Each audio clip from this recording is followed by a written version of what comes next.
In 3, 2, 1.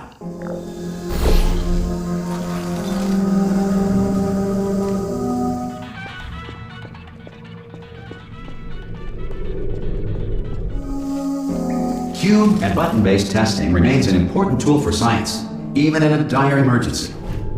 Excellent. Please proceed into the chamber lock after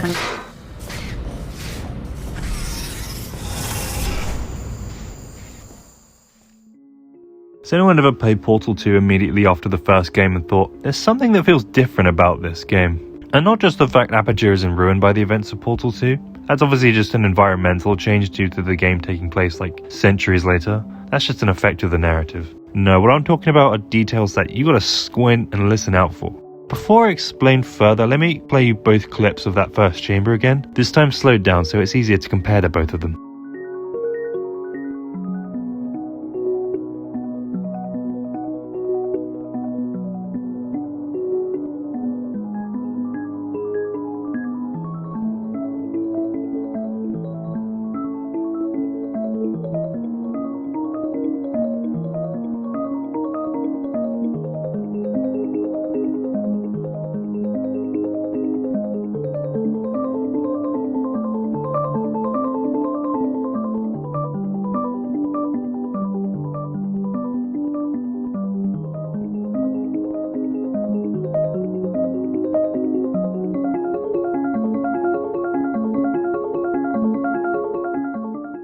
Other than the environmental differences like broken panels and overgrown foliage, I noticed some other more artistic differences. Take the storage cube for example. You'll notice the ring around the Aperture logo now lights up, also dynamically adjusting based on whether it's placed on a button or not. I'm wondering if the devs wanted to make a more visually gratifying change when making the elements of the test come together.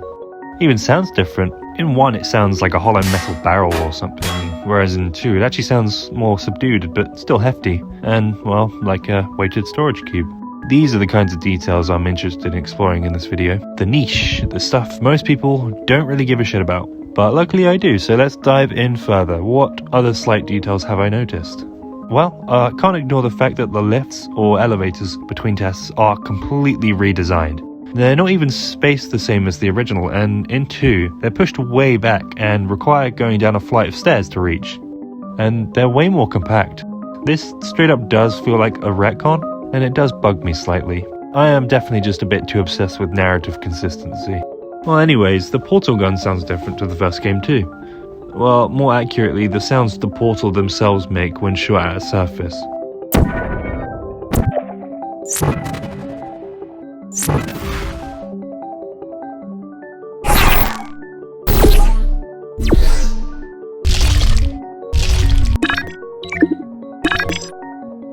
Sometimes I forget that each coloured portal has a unique sound effect. I honestly think I prefer the original portal sounds.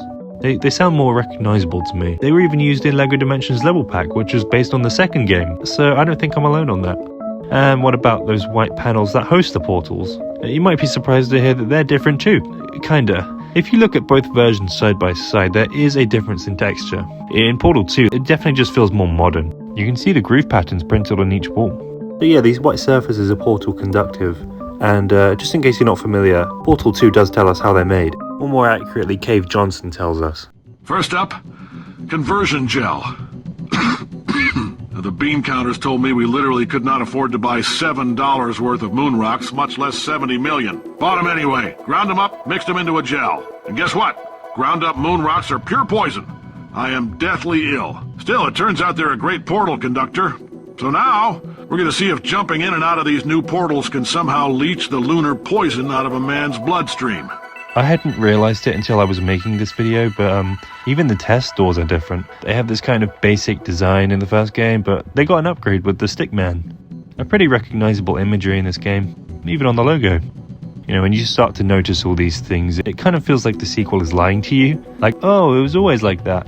Obviously, Valve didn't change these assets to fuck with the player. No, this is just a result of a larger budget, allowing the artists and devs to create a more accurate version of their intended vision. Because if you play Portal 1, and you're familiar at all with Valve games, you can tell it's literally the same engine as Half-Life 2. That's why there's a lot of recycled sound effects and textures and stuff. Portal 2 is way more visually distinct, and you can tell that they really made a tailored version of their source engine for this game.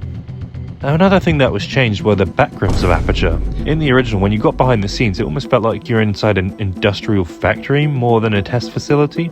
I think 2 had the right idea when reimagining the backrooms. They do feel more like what I would expect an enrichment test facility would look like, where you can see dozens of test rooms from the outside. Just more sci-fi feeling, which I think works better. To add to that, you remember these small PA systems during the escape sequence in Portal 1? These are how GLaDOS spoke to us without even being able to see us or even know if we were there. I couldn't find these at all in Portal 2. And their omission becomes even more glaring when you escape with Wheatley. There aren't any moments when GLaDOS tries to talk to you through them. I honestly think it would have been a funny moment if Wheatley heard her speak through one of these things and briefly panic under the assumption he'd been found by GLaDOS. You know, I thought it was really cool how in Chapter 2 of Portal 2, after being dropped by GLaDOS into the same incinerator we dumped her cores into the last game, we eventually end up in Test Chamber 19, and the fire pit where she tried to kill us with the descending platform. But I noticed the platform we used to escape is gone. Maybe they forgot? Oh well. When you move on further, you hit the sharp turn to the right, but if you look at the wall on your left, you might notice something is missing. Yeah, what happened to the cake sign? It's nowhere to be found. Actually, is the cake even mentioned at all in Portal 2? I honestly don't think it's mentioned once. Kinda strange to ignore something like that. I thought it would have been cool if you find the sign hanging there or just on the floor, and GLaDOS, being the petty bitch she is, just double down on the cake being real. It'd be very in character for her. Moving on, you know the turrets? Well, they're virtually unchanged from Portal 1, which pleases me. But when Chell gets shot by them, the detail of Chell's blood decorating the walls and floors was removed. I don't think they forgot this detail, to be honest. I think they just wanted the sequel to be as accessible as possible, so they toned down the violence. This ain't Left 4 Dead, that's for sure. I can understand this. Puzzle games are usually some of the most accessible games out there, and Portal fits in pretty well. You know, why would you restrict your puzzle game to mature audiences only? I mean, it's a puzzle game. It doesn't really need unnecessary violence. Well, those are just about all the niche details that I noticed were different. I don't know if it's just very telling of me that I notice these things and I just hate change, but, you know, I'm happy to point them out. And if there's any other games that you think should get this kind of treatment, let me know. I'm happy to do another one of these kind of videos. Yeah, sorry for the wait for my next video. Had a lot of confusion about my next project, but I got it all sorted now. And yeah. Let me know if you enjoyed this video. Thank you very much. Oh, and please subscribe. I'm trying to actually build this channel. But yeah.